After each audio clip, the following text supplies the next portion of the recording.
Welcome to Music and Medicine. Welcome to Music and Medicine. Welcome to Music and Medicine. I'm your host, Dr. Moshe Lewis.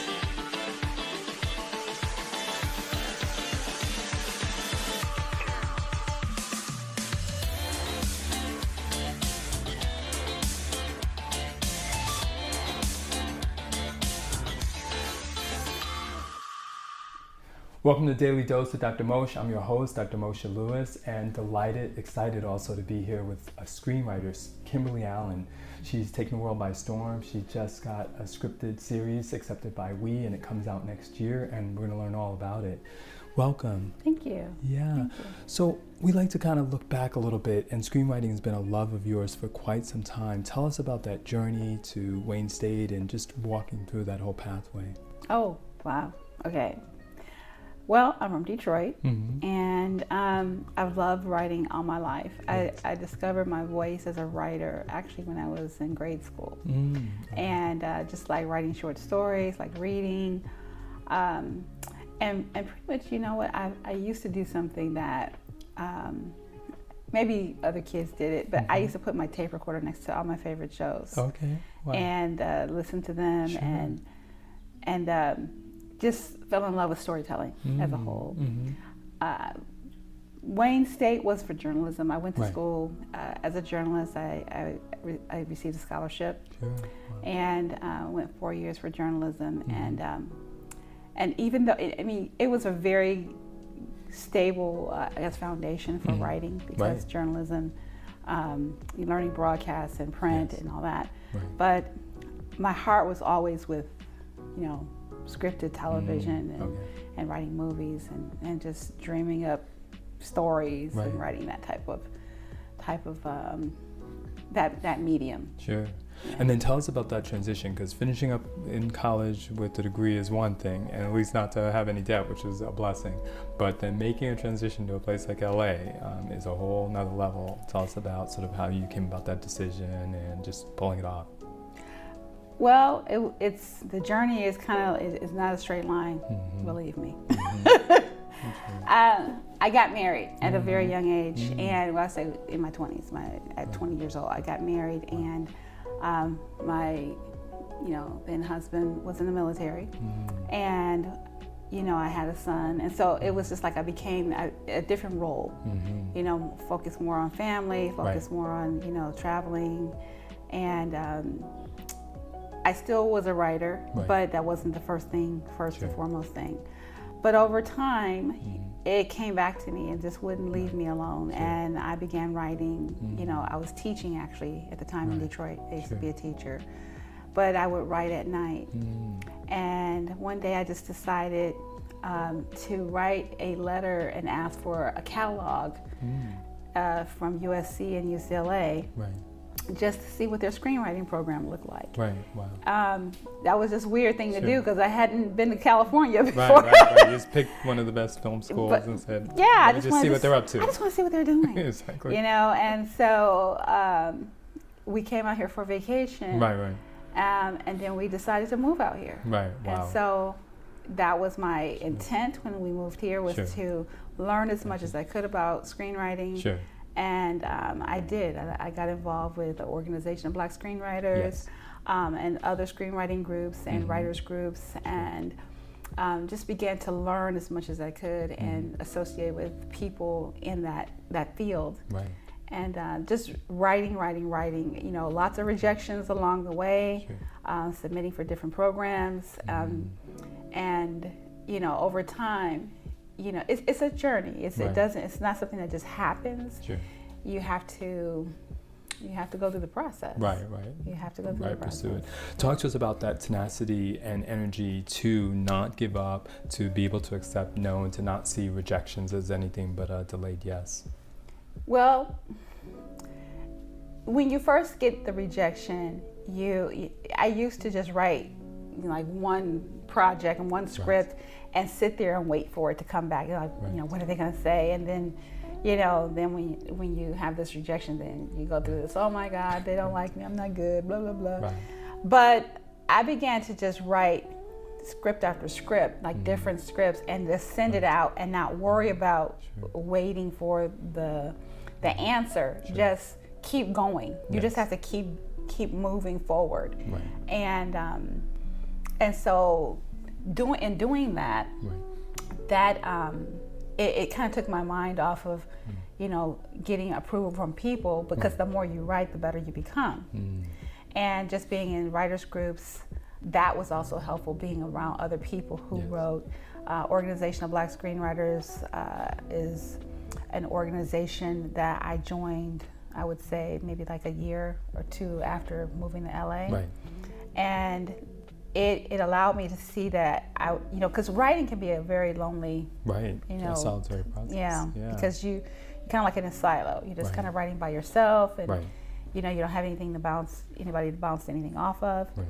But when you get involved with other writers and you get in writers groups, then they understand. You have a community of people that understand that world, and you give each other notes. You listen to each other. It's like a give and take type of thing. Right, a lot of feedback. And so you don't feel so by yourself, and you don't feel like, did I make a mistake in moving out here? Exactly. What am I doing? I spent a lot of money. I left my family and everything I know. Right. But yeah, it's a process that you just begin to grow. And there is times when you get discouraged. I remember one of probably the most discouraging things, but it was a stepping stone. But at the same time, I felt a discouragement. I used to submit to, so in this city, there's a lot of different writer programs or fellowships. Sure. And like Warner Brothers has one, ABC Disney has one, Fox, all of them have it's almost like a contest where you submit your work, and then they only have so many slots, and then you get called or you don't get called. Right. And most years, I did it like clockwork every year. Right. And most years I would get the rejection letter, and I just put it in a folder that's about the size of a telephone book. Right. But one year I got a call, and it was ABC Disney. And so out of about 4,000 scripts, I was one of 100 people that they called. Right. Wow. And then out of that 100 people, after interviewing on the phone, we made it to the next level, which was 30 people being interviewed in person. Wow. And then they only selected like 12. Right. Wow. And I was not one of the 12. Right. And that was heartbreaking for me, but at the same time, it meant that I was improving. Right, you're getting. I was getting better. Getting one of the I didn't see it that way at the time. Right, sure. But with time comes growth and knowledge. But I think after that experience, I began to put on different hats, like the producers hat, the filmmakers hat, independent film, and began to shoot and get involved with independent film projects. Right. So if I had friends that were shooting films, I would get involved and help them in any way I could, and vice versa. So I actually co-wrote a short film and directed it. It was my first time directing, and that film was called The Average American. Yes. And it went to various film festivals all over the country, and even aired on television. So that was, for me, sometimes we want to be validated by other people, but sometimes you have to say yes to yourself. Right, I like that. Sure. And tell me, let's just tease that out. What does that mean to you, and what's the message you're trying to communicate when you say that, saying yes to myself? Well, a lot of times we feel like the value that we hold is the value that other people put on us. Yes. So like if someone accepts what we've written or accepts, there's, creativity comes in so many different forms. Right. But you have to believe in you, and you have to do whatever it takes to put yourself out there and not rely on the opinions of others. Right. It's a process, and you kind of come to these conclusions. I mean, like today, in today's time, people are doing that everywhere because the times are different than when I came out here. When I came out here, there was no smartphone, there was no TikTok or YouTube and all this other stuff that's going on that we didn't have these platforms. So you had to create a platform by way of shooting a film and submitting it to a film festival. or getting a group of people together and say, hey, come look at this film that I made. Right, sure, that kind of thing. And applaud and give me great reviews. Exactly. Tell your friends and their friends. Exactly. So times are changing very quickly. Yeah. Even 10 years ago, things were different than how they are now. Yes. So as technology evolves, so does the art form. Right. But the road that I came, the journey that I'm on, I got a chance to see a lot of different changes, and as the world evolves, me as an artist, I've evolved. Right, got it. And then talk to us about, because we've done a good setup now for this opportunity that comes along, and sort of from beginning through it, how did you sort of hear about it? Was it just something you also applied for? Did you send out a lot of scripts and then getting the call? Okay, so I'm a staff writer on a show called KOLD and Wendy. Yes. And it's going to premiere January 5th, yes. 2023. And I was invited. Mm-hmm. I received an invitation to be a writer on the show.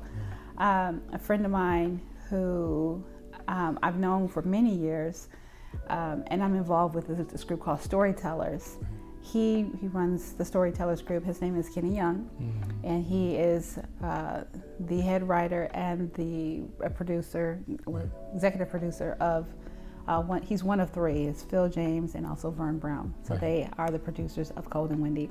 And so he has known and read my work right. Through, Storytellers, right. and just over the years. Right. And he knows how passionate I am about television writing. Yes. And so he just called me and he said, would you be interested in being a part of my writer's room? Sure. Nice. And I'm going to tell you, the whole thing was just very surreal. Yeah. I mean, I just literally picked up my phone, the phone rang in my hand, and he asked me. You just happened to have it. Wow. I just happened to have picked up my phone and the phone rang in my hand. Right. And it was like in 1 second, my whole life changed, you know. Wow. But this happened last year. Right. And so since then, I've been a part of the writer's room, which is an amazing experience, by mm-hmm. the way. Mm-hmm. I love collaboration with sure. other writers. Mm-hmm. And it's a great group of people. Right. It's a great group of writers. And then I had the opportunity to go to be on set when they shot my episode. Sure. Nice. And be able to work with the director, mm-hmm. who she's amazing also, Jade Janice Dixon, mm-hmm. who she directed my episode. And mm-hmm. so just being there, hearing your words come out of the mouths of actors, right. It's nothing like it as for a writer. There's nothing like that. And so I'm just very excited, and I look forward to the premiere and being able to see it and being right. able to see the reaction of others. And right. That's pretty much how it happened. Sure. As you talked about the process, did you get that sense that everything that you'd done, even from the time of being in Wayne State and then coming out here and then joining the various organizations and ultimately Storytellers and kind of getting this invitation, had all sort of led themselves to unfold in this opportunity? I do. One of the things that I've learned during this time out here is that everybody has a different path. Yes. And sometimes you can be, I guess, waiting for an opportunity to happen for you, and you think, well, when is my turn? Right. When you see your friends right. get different gigs and yes. shows, and they sell their scripts, right. all these different things. But I always celebrate others mm-hmm. as they reach their success. Sure. I believe in that. I believe that you have to celebrate other people, and you have to help people along the way. And your time will come when your time comes. Right. And so for me, I felt like it came when it was supposed to. Mm-hmm. It happened when it was supposed to happen. And I feel like all the things I learned, I start using, when you use your muscles, right. I guess like in a physical sense, I start working out again. Sure. Right. And this is like a side journey. Oh, so I started working out again because mm-hmm. I've been on this health journey for like a long time. But during the pandemic, I kind of took a big long break. Mm. But when you start working out again, you start working muscles that have been just right. dormant. Yes. And it helps in so many ways. Just like even carrying your groceries upstairs. Right. You know, when I carry my groceries upstairs, I think about, this is like my kettlebell. This is like, Exactly. My own little exercise. this is like, you know.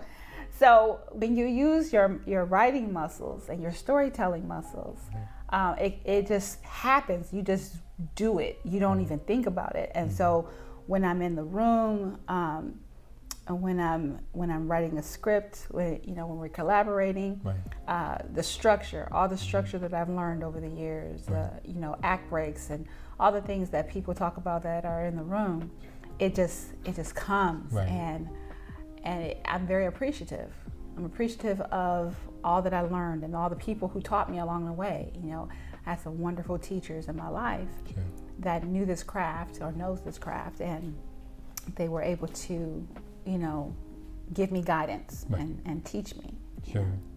This segment is called Film and Medicine. In what way has this process been medicine for you? Cathartic, sharing, exploring other parts of you? It's funny you should say that, because I do think of, writing as an extension of your spirit, and we are, my belief is that we are spirit beings. We live in bodies, and everything that I've learned as a writer, it somehow was a part of me in my life. I write what I know. I write the things that I've experienced, and the people that are in my life. I'm a mother, so I have maternal instincts, and those things have helped me even in the room. When I've been in a room for with all men, and they want to write a scene about a mother, and I'm like, excuse me, but that is not how that works. Right, exactly. I've heard that many times. Don't let these guys write certain scenes because it just may be really missing elements of reality. Yes. So, but as an artist, there's just parts of me that I am exploring, and I don't allow age, because this business is very. They want to put you in a box. Yes. You have to be this age. You can't be older. You can't be this. You can't be. No, as long as you're breathing, that's all that matters. I started doing comedy. So comedy writing, just put this out there. Sure. Comedy writing is first and foremost my favorite. It's what I gravitate towards. Comedic writing. And so this show that I'm on now is a drama. And and I can write dramatic. Definitely I can write dramatic. And it's fun to write different things that you kind of get out of your little box. Right. But I started doing stand-up comedy, and I just did it for a birthday, a milestone birthday. Right. And I got up there, and people were like, "You're gonna do what?" And I'm like, I've always wanted to do it, I just been afraid, and I've just been scared to stretch stand. that muscle, work it out. And I mean, when I was in high school, I was a writer in high school. I was always on the newspaper team, the journalism, and reporting is a part of the whole journalism experience. Absolutely. And I would do the news for high school, Osborne High School, and every week. The hour before I would be in my English class, I would do all this praying and meditating, I can do this. And I would go in there, and it was a broom closet with a microphone. Right. So, but I would go in there. Did the broadcast. Yes. Nobody's in there. Sure, but me. Getting ready. So I'm in there, and I do the whole news on one breath, and it sounds crazy. Sure, I believe it. And then when I would walk out, I would just hold this folder over my face, and my friends would be like, That was hilarious. this is voluntary, right? Right. You don't have to put yourself through such torture. Why are you doing this every week? Embarrassing yourself. But I have always had this fear of talking in front of people. And so I wanted to do the stand-up. Right. Because I like telling jokes. I enjoy laughter and making people laugh. And I got up and did my 5 minutes. Right. People laughed. And they invited me back. I couldn't believe it. I got an email saying, "You're booked for such and such a day." I'm like, what? You're making more money doing that. This may pay for all these dues for these groups I joined. So, well, that hasn't happened yet. Okay. I'm still doing it for free right now. Sure, okay. But it's just it's a way for you to it's a different type of muscle that Right, you to use say the least, right. when you're standing in front of people. Right. And you get your gratification right then, Right. or That's not, good. Right. if they don't laugh. Sure. But my thing is always like, I just want to be able to relate to people. I enjoy stand-up comedy. I enjoy when people are telling me jokes or Right. saying something that I can relate to. Because a lot of times, the comedians that are successful is because they're telling the truth. Right, right. And there's a large element of it. There's It's truth. almost completely true. Yeah, there's truth in that, Right. and people gravitate towards truth. Yes. Right. And that's what I want to do. I want to relate to people. I want to make them laugh. Right. I feel like our world needs more laughter. Yes. Okay, absolutely. I feel like laughter has a healing quality to it. Yes. It the stress that people are under right now, and the heartbreak that people are under right now, I think laughter, is needed. So. Yeah. And do you feel, I mean, that's definitely such an interesting approach, that this is really something that helps expand my writing. I had a journalism background, at least officially. I really wanted to do screenwriting. I was doing it from writing screen copy and things like that from shows. And now I'm sort of exploring this comedic side, which I've always had an interest in anyway, but never thought I'd necessarily make a living at it. And all these elements sort of come into making my writing richer. Yes. Yeah. Yes. Yeah. Absolutely. So tell us, shameless plug, where we can find your show, and give us the name again. Okay, so it's called KOLD and Wendy, but it's spelled with a K. Right, exactly, right. K-O-L. And it's an X, right? Yeah, For the KOLD and. X Wendy, yes. And it is going to be on WeTV. Yes. And also AllBlk. Sure. So it'll be streaming on AllBlk, but it'll be airing on WeTV Right. starting January the 5th, 2023. And It's a hip hop. it is it's a hip hop drama. It's it follows two people, KOLD and Wendy. They're friends, and they're rap artists Right. in Chicago, South Side Sure. Chicago. And it's definitely drama. Sure. It's definitely a lot of heat, Sure, It's not for the faint of heart. Sure. Which is an interesting direction for We as well. Yeah, yeah. This is the first scripted show, because most of their programming is reality. Right. So this is going to be the first scripted show, and I'm just excited. Absolutely. I believe that it's going to take off, and a lot of people are going to love the show. Sure, absolutely. Well, you heard here from Kimberly Allen herself. She's got a new series coming out on We starting January 5th, which is just a few days away at this juncture, next year, and it's a scripted reality show. A hip-hop drama series, and it's called KOLD and Wendy, and we can't wait to see it. And more importantly, took away from her the importance of really basically continuing to have that confidence to plod forward regardless of any types of rejection, and to never see rejection as a reflection of what you're trying to transmit.